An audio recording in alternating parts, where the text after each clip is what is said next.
Welcome to Norfolk Perspective City Slice. I'm Bob Batcher.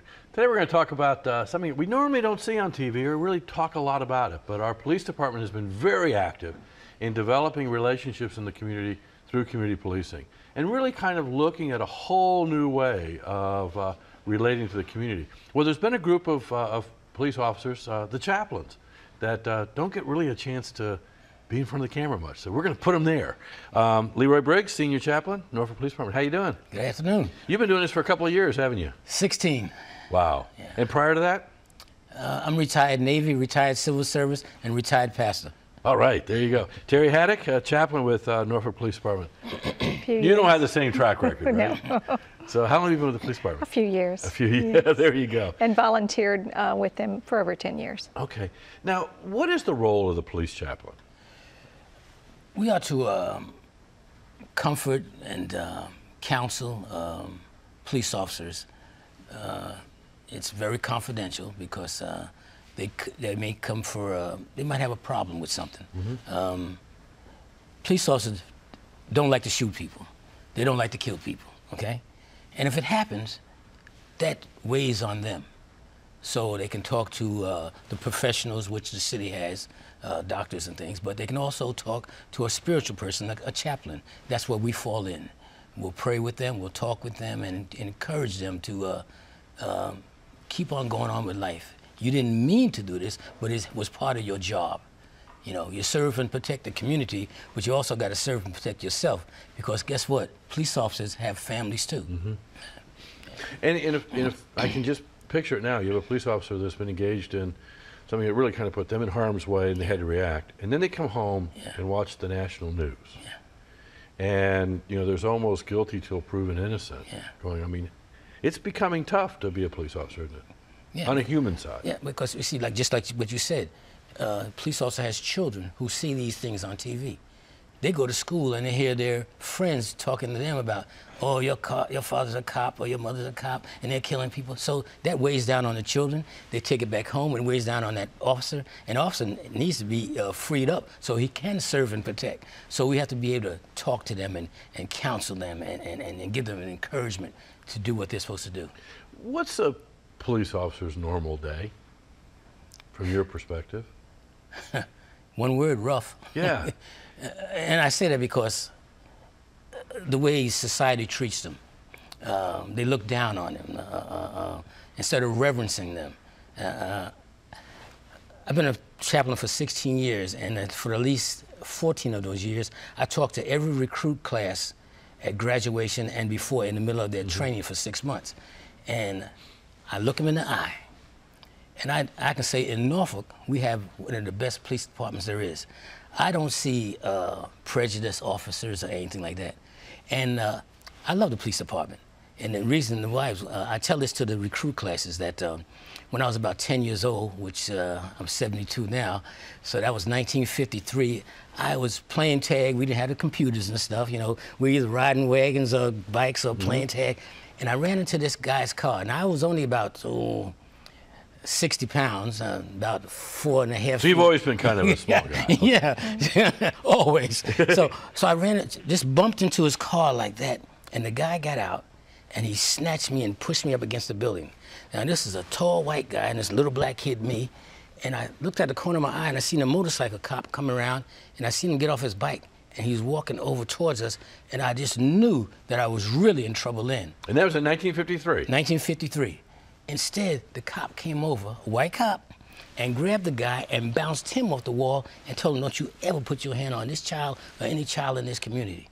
Then what he did for me was, he asked me my name, and I told him, and he said, oh, your mother's the church lady, because she kept me in church, you know, and that's another thing about, I'll get into that later.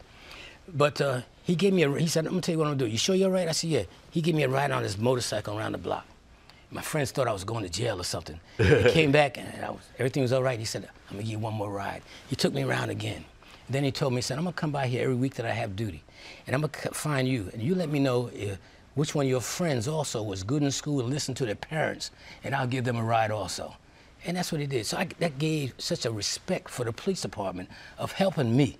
He didn't even know me, you know. And that kind of really exemplifies what what community policing means. It's Yeah. not necessarily Yeah. giving crime stats and that, but Yeah. it's really developing a relationship and being present Yeah. in the community's mind. Terry, you also have ridden along I with have. police officers. So what's that experience like? As much as I thought I knew, you know, I have a family in law enforcement and even lost a brother in law enforcement. Passed away in 2003. So I mean, I've been around, but I also, as much as I thought I knew, unless you do a 12-hour shift with these wonderful hometown heroes, that's what I'd like to call them, you don't have a clue. Like he said, you know, even something as simple as going into the 7-Eleven and just dealing with you know, mentally ill, just dealing with every little issue. And I watched them just do it with such class. And I don't believe it was because I was there. It was just them. And it was something I chose to do. I wanted to see, wow, can I hang with a 12-hour shift? Can I do this? And it was amazing. And I have the utmost respect for these officers. Now, you were riding along one night and actually had a situation. They were en route to bring me home. Which back again, to, these situations we Yes. kind of watch on TV and kind of are divorced from the idea that there's a family, but you found... and it lets you know their life. They might be on the way home. They might be to a birthday party. They might be on their way home to Christmas dinner, but they get this call. And then they're tied up a little bit longer, you know. And we did. They were on their way back to the precinct to take me back. And I said, you know, just go. There was no time to take me back. And a little girl's mother had passed away. Well, in the meantime, they had to rule out everything, and everybody came and checked it out. And so I was able to take the little girl into my arms, put a coat on her, it was cold and snowing, and get in the police car with her while everybody was doing the necessary things that need to be done. And another police chaplain and I were able to assist with the little girl's mother's funeral that week, and just went and made ourselves ready and available to this family who just didn't have anybody maybe to do it. Right. And had went back with a bag of groceries and things that they don't know, that have community things that I see that they do every day. And I don't, you know, I see such goodness, and their hands are ready to reach out and ready to help, and happy to have us join with them. And that's a side of the police work that we just don't see. Chaplain, when you were on a few months ago with the chief, and we were talking about community policing, and you brought me to my knees, where you had a very simple observation about when we talk about community policing, or we talk about revitalizing our community, where does it begin? Starts at home. It starts in the home. To me, the police force is an extension to the family. And I say that because what your parents or single parent home, double parent, that doesn't make any difference. Your parent is taking care of you. But when you go out that door, you go to school or you go to work or whatever it is, your child, your teenager, whatever, then you're out of their sight. Okay, so who's to watch over them? That's the extension that you need. That's the police force. That's what they're out there doing. They're making sure that your child is safe, that the elderly are safe.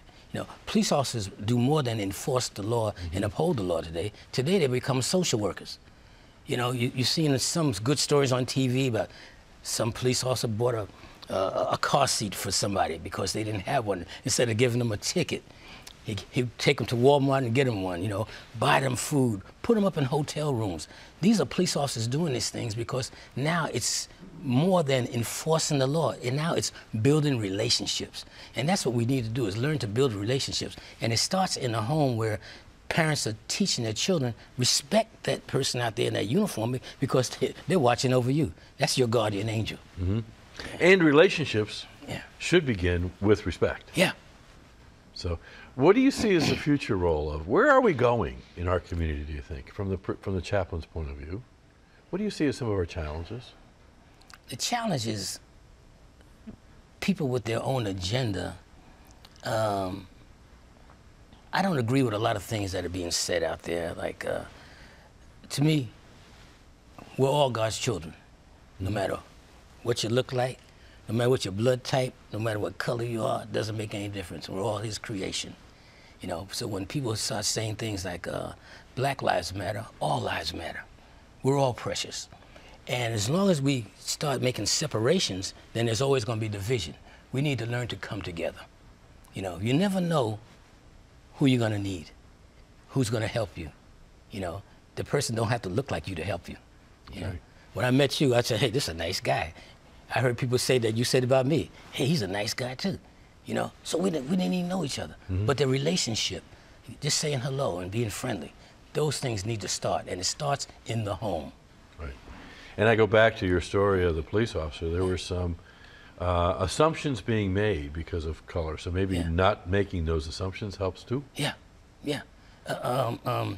When I pastored, first I was pastoring an all-black Baptist church, and there was another church in Norfolk called Trinity Baptist Church. It was a predominantly all-white Southern Baptist church. Well, me and the pastor got together one year, and we'd go to each other's church, and every 2 weeks we'd pray. But I didn't know what it was leading up to. It led up to us coming and using the one building. And then it led up to when he had a surgery that he and his church asked me to become their pastor. So I was doing 2 churches in one building, you know, and 2 services, 2 Sunday schools. And so they said, well, Pastor, you don't smile like you used to. You smile all the time. I said, well, here's the thing.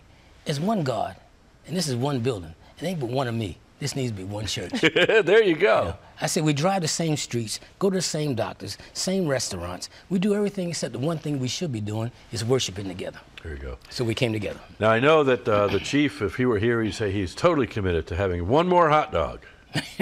But it's a matter of building that respect in those relationships. And I wanted to have you guys on just for me to say thank you, because you are quite often a silent hero that's behind the door, helping out our police officers on a day-by-day basis, and the community. So thank you. And hopefully everybody's having a good holiday. Thank you. God bless you. Thank you. Bless you. Thank you.